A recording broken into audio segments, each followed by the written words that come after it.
Geroz eta gehiago erabiltzen ditugu software eta aplikazioak gure egunerokotasun profesional, pertsonal eta akademikoan, eta horrek uzten duen arrasto digitalarekin kezka areagotuz doa sektore ezberdinetan, adibidez hezkuntzan, eta Etxepare Lizeoak esperimentazio proiektu bat hasi du Google Classroom ikasgeletatik irtetzeko.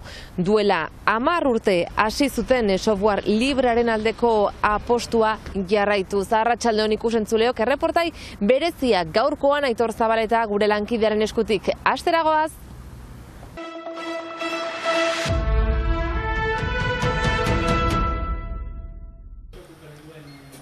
Lanerako, eskolan, erosketak egiteko edo gure harremanetarako, ordenagailu, telefono mugikor eta gailu elektronikoak guztiz txertatu dira gure egunerokotasunean. Baita hauen erabilera ahalbidetzen duten programa, aplikazio edo softwareak. Geroz eta digitalago edo numerikoagoa den mundu edo bizimodu honetan, gure jarduerak sortzen duten arrasto edo informazioaren gaineko kezka, geroz eta ageriagokoa da esparru ezberdinetan.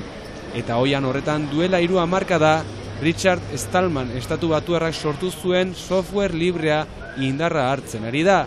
Baina zer da software librea? 4 eskubide bermatzen dituen edozein software. Lehena da erabiltzeko eskubidea ematen duena.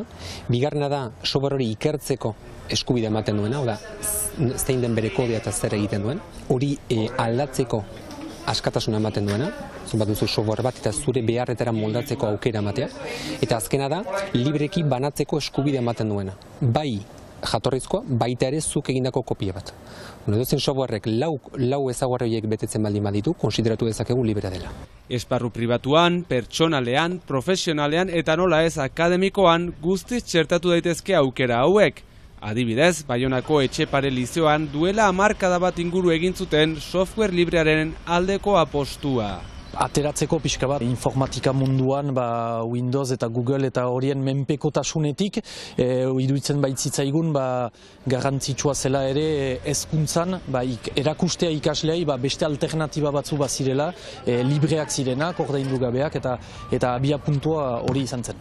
Ordainpeko edo pribatuekin lan egitea ohituta aldaketa ez da beti erraza, baina egin daiteke. Zailtasunak badituela ezin dugu ukatu, baina gaur egun uste dut eskaintzen dituztela ordainduz egiten aldiren kasik gauza guziak.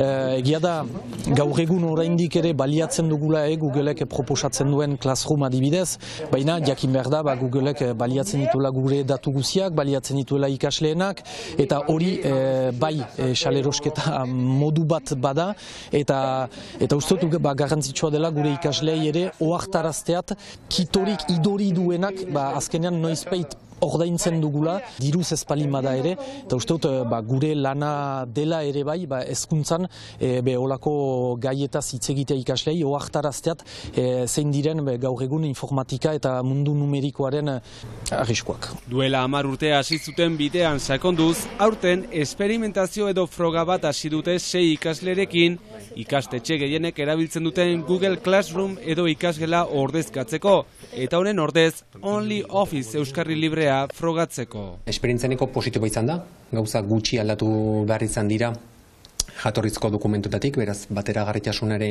posible zela, hori lehen gauza. Eta gero, bigarren partetik, ikasleen partetik oso momentuz nahiko ondo moldatzen direla dirudi. Hastapenen egia da gauza batzuk ezberdinak direla, eta ohitura batzuk aldatu behar direla, biztan dena.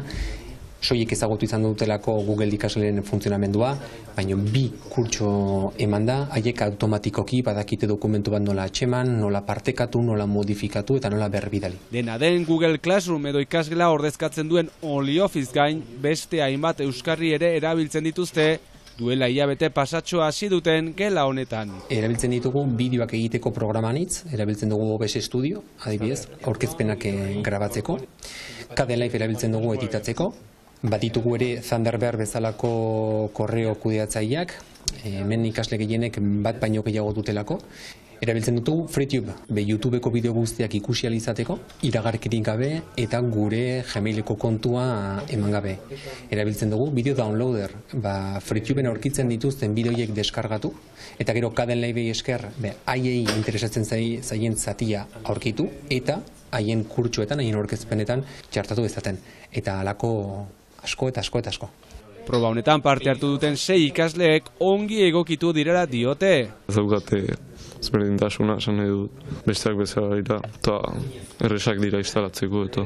Eta jabetzen direla, sarean egiten duten jardunaren arrasto numeriko edo digital horrek eien etorkizunean izan dezaken eraginaz. Lehen uste ginen kontu pribatuarekin ja askizola, baina orain ez. Orain entitatea numerikoarekin jakiten alda. Behatzen bat dugu nire izena, ni agertzen naiz, eta ez nekien hor negoela, ez dut nahi jarri adibidez, eta horrekin seguruago nago. Zenbat afektatzen alizun geroko lanetan eta... Ikasgelan ikasi, baina bizi guztirako balioko dien irakasai bat geroz eta basatiagoa den laino numeriko horretan. Importantea jakitea lehenik eta behin sare sozialak ere aplikazio bat direlako ere, programekin bezala. Eta pribatiboak diren einan ez dakizu oso ondo algoritmo horrek zer egiten duen, zer bilatzen duen. Zergatik konbidatzen zaituzte sare sozial batera argitalpenak egitera, ez zerren truke ez dute deus dutzea. Sare sozial horien atzean, algoritmo horrek bilatzen duena agian ez dela zuk bilatzen duzun hori. Eta importanteagoa dela zuk esateko duzuna, algoritmo horrek eskuratu nahiko lukena baino. Horregatik proposatzen ari dira alternatiba batzuk, Mastodon, Pixelfed, Lemmy eta beste hainbat bezala, esateko jendera izu. Interneten ere, sare sozialetan, zuk edukiak egiten dituzunean, eskubidea duzu jakiteko zergatik zure argitalpena agertzen den tokian.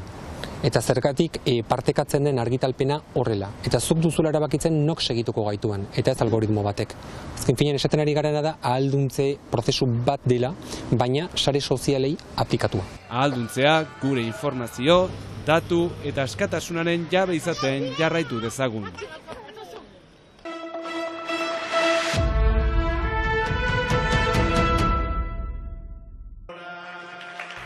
Ikusentzuleo ostirala da eta asteburuko planak proposatuko dizkizuegu. Txapelketa nagusiak aitzina jarraitzen du eta larun batuntan final aurrekoetako lehenengo itzulia Donibane Garazin arratsaldeko 5:00.